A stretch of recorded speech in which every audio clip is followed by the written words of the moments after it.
Oui, tu disais ne dépassez pas la ligne. Alors le Covid, ça avait fait exploser. Vous ne devez pas dépasser telle ligne jaune. Je ne sais plus très bien. C'était ta faute quand tu dépasses.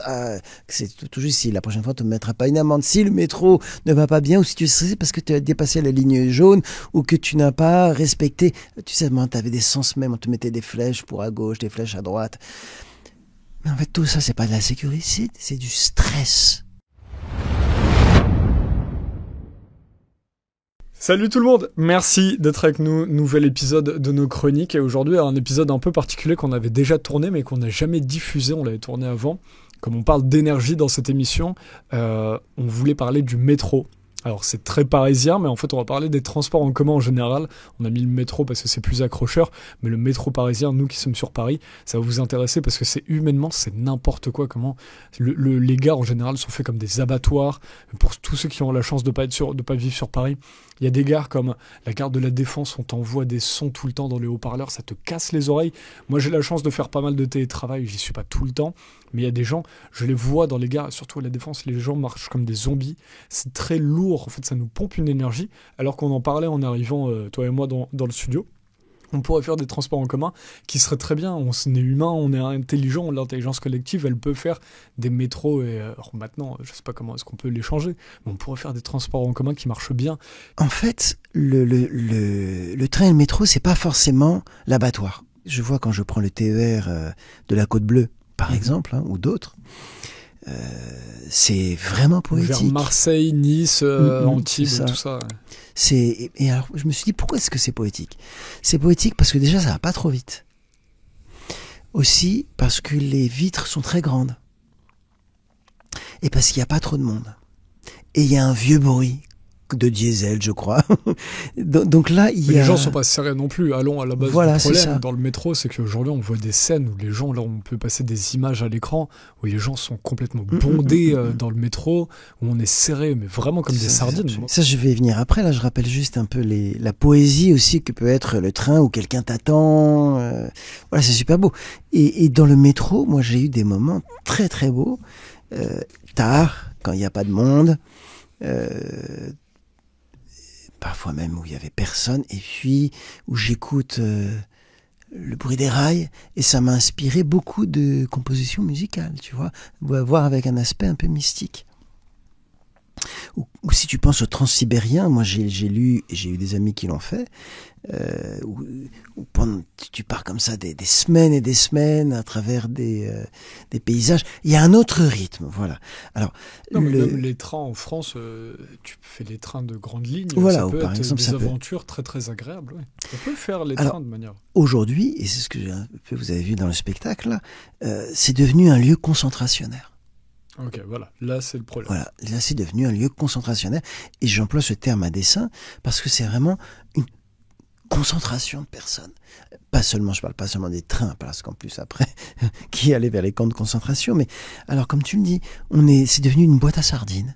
Il y a des gens tous les matins. Poulets en batterie. Il y a des gens qui nous écoutent tous les matins, c'est ça. C'est-à-dire tous les matins à 8h et ils repartent à le métro 9 à 21h bondé, rentrez chez vous. Et puis on est obligé de se mettre dans une disposition psychologique d'enfermement, parce que c'est vrai que c'est insupportable, surtout aux heures de pointe. Mais ça, c'est une conséquence du fonctionnement social d'aujourd'hui. Métro boulot dodo, heure de pointe, on nous a dit tu dois travailler de telle heure à telle heure, tu sortir. Déjà, faudrait changer ça, si je puis dire. Mais ce conditionnement ? Non, là, c'est une structure sociale autour du travail même, avec les transports en commun, les mêmes heures, peu de métro avec des lignes déjà saturées en plus. Il y a en fait tout un urbanisme à reconcevoir, d'une part, et une division du travail, ou un rapport au travail à reconcevoir aussi. Mais le métro, il nous met dans un mauvais état, parce que le contact physique, moi ça me fait rire, parce qu'aujourd'hui, on est extrêmement tatillon sur le moindre contact physique, hein. Mais en fait, on est dans le métro, on est dans un contact physique extrêmement rapproché que personne n'a voulu. Donc on n'arrête pas de parler de consentement aujourd'hui. C'est une notion qui est très importante, qui consent à aller au métro? On est juste obligé, tu vois ce que je veux dire? Donc t'as le contact physique qui est insupportable. Oui, t'as pas le choix, quoi. T'as pas le choix. Ouais. Et je me souviens, la dernière fois, il y avait une jeune femme qui écrivait au portable, sous mes yeux. Déjà, j'avais pas vraiment envie de voir ce qu'elle écrivait, mais alors c'était rigolo. Elle tapait tellement nerveusement que tout à coup, je vois apparaître ces messages. Et elle était en train d'insulter tous les gens autour d'elle.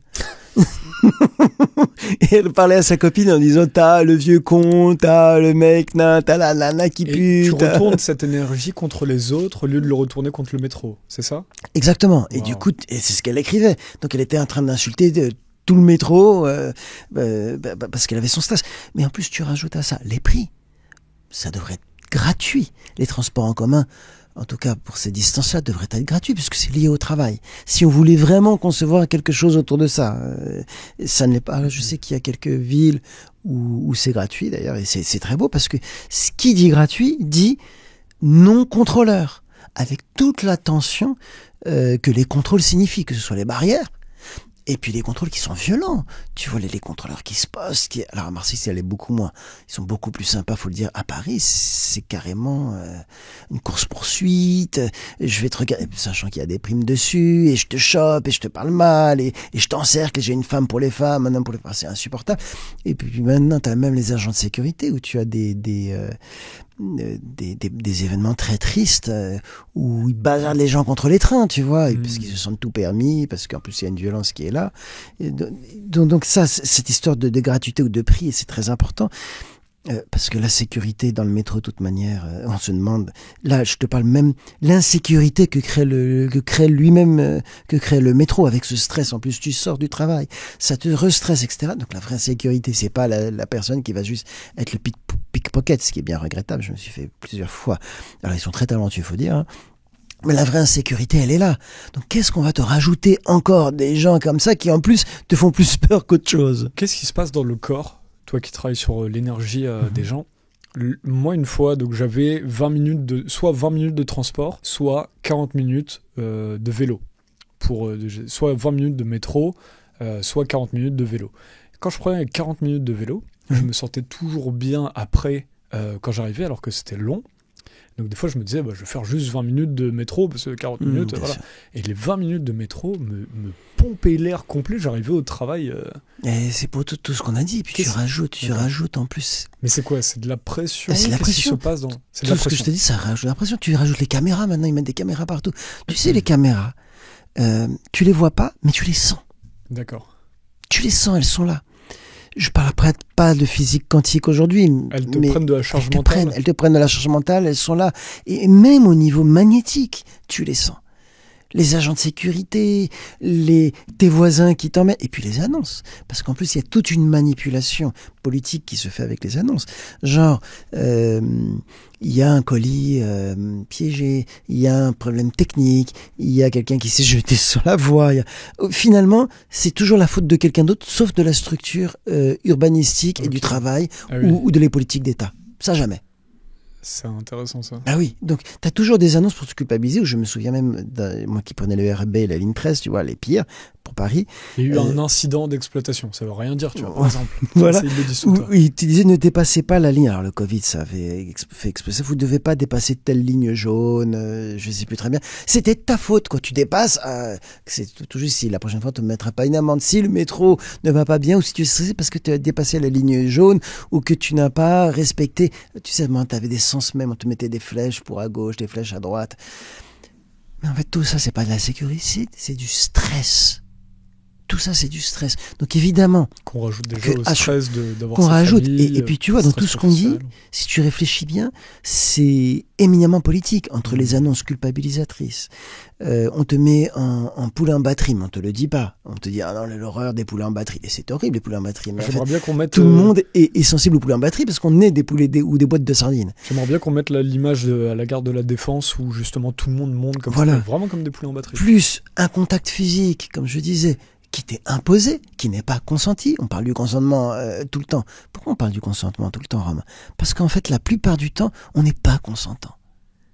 Quand tous les jours, tu prends ce métro ou ce train, en plus c'est des grandes vitesses, et tu rajoutes donc les politiques ergonomiques Ou ce sont des boîtes, tu vois, moi je prends Ouigo, ce sont des fenêtres minuscules, tu peux plus bouger sur ta chaise, on te fait payer, on te met les bagages en dessous, on te fait payer. Donc les histoires de prix, les histoires physiques, les histoires de sécurité, les histoires de caméra, les histoires de consentement, enfin bref, tout ce qu'on vient de dire là, on est en fait dans un domaine politique qui ne dit pas son nom et qui ne crée que du stress. Là, ce que tu nous dis, c'est qu'on nous parle de consentement dans les relations de couple. Beaucoup, on n'en parle que dans les relations hommes-femmes. Mais en fait, c'est des choses qu'on vit au quotidien. On ne nous demande pas notre consentement. Exactement. En tant que citoyen. Exactement. Et on a eu... On sait bien que... Ben oui, pour les vaccins, on a enlevé les histoires de consentement. Ouais, je parle pas seulement des vaccins Covid, hein. Je parle des vaccins obligatoires. Il n'y a même plus de consentement. C'est entré dans notre usage. Bon, ça, c'est fou. Et il y a des portions de la population qui se sont rebellées contre ça. Mais si tu regardes toute notre vie quotidienne, c'est pour ça que le métro et le train m'ont intéressé, c'est qu'à quel moment tu as consenti à cette routine abominable de stress. Et quand tu as consenti à ça, après tu peux consentir aussi à d'autres. Exactement. Ok, waouh. On n'est pas complotiste. Incroyable. Voilà. C'est extrêmement intéressant. Tu veux rajouter une chose ? Évidemment, face à cette situation, on a des petits moyens qui peuvent être, bien entendu, de le prendre le moins possible, chacun comme il peut, ou comme tu dis... Non, mais déjà, on peut demander, comme tu dis, il y a des transports en commun qui sont très beaux, qui sont très bien faits. On a le droit de demander en tant que société, surtout quand on paye une blinde son forfait, on a le droit de demander, ils l'ont monté à 4 € pendant les JO, on a le droit de demander à faire des beaux transports dans lesquels on prendra plaisir à pouvoir même peut-être aller au travail. Mais là, cette solution-là, ça veut dire de s'associer. Ce sont des mouvements collectifs qui pourront obtenir de telles choses. Voilà à quoi je renvoie finalement. Je peux renvoyer évidemment à l'individu qui va faire sa respiration, qui va essayer de prendre le vélo, mais tout le monde ne peut pas, ou ceci ou cela. Mais à la fin des fins, c'est évidemment des mouvements collectifs qui pourront améliorer cette situation, voire complètement la changer. Ce que je souhaite est retrouver une poésie à nos transports en commun.